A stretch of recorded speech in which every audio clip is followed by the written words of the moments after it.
everyone. In today's video, I would like to share with you my own story of how I learned to master my emotions.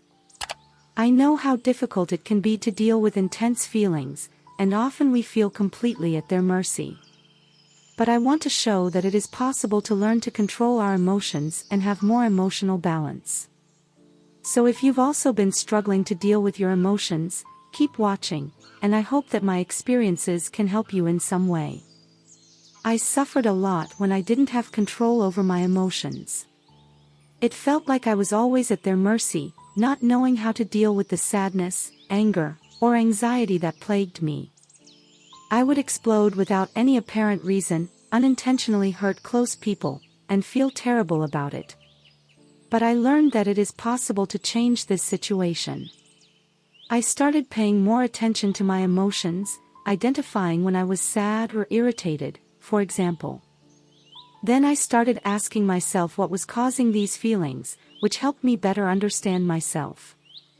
I remember how difficult it was to deal with my emotions. I felt like they were always in control of my life, making me feel profound sadness, uncontrollable anger, or paralyzing anxiety.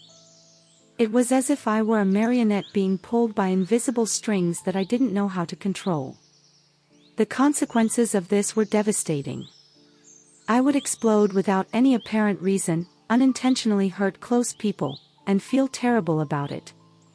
It was as if I were always on the edge of an abyss, about to fall into a bottomless pit. But gradually, I started to understand that my emotions were not uncontrollable. I learned that even though I couldn't control what I felt, I could control how I reacted to those feelings.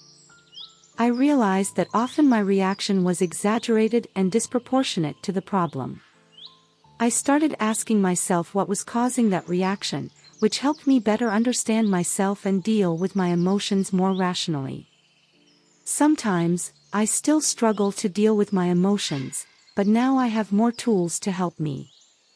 Another thing I learned is the importance of talking about what I'm feeling. Before, I used to keep everything to myself, which only made the situation worse. Now I try to talk to someone I trust, whether it's a friend, family member, or even a mental health professional. I've also started paying more attention to my emotional triggers, trying to identify what makes me more anxious, sad, or irritated. This way, I can better prepare myself and avoid situations that may affect me negatively.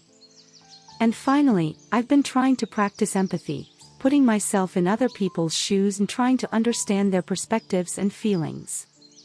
There are still days when I feel like my emotions are out of control, but today I have more confidence in my ability to deal with them.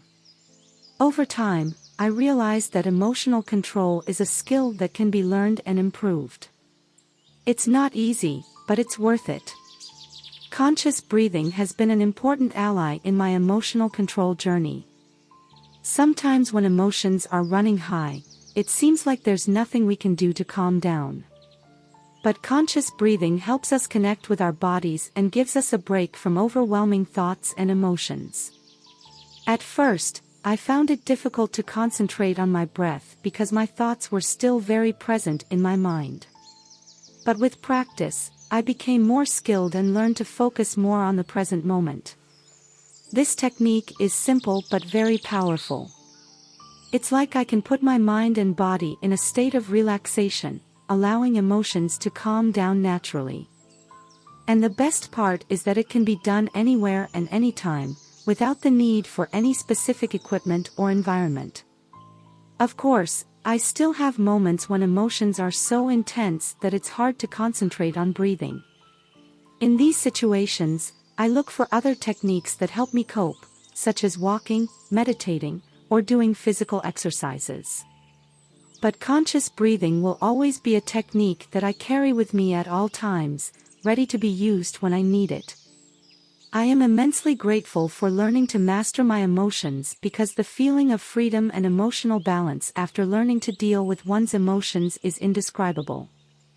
Thank you for watching this video, and I hope the tips shared here can help you too. If you liked this content, don't forget to leave your like and share it with your friends. Remember that emotional control is a continuous process, but the positive results it brings are immeasurable. I wish you a great day and see you soon.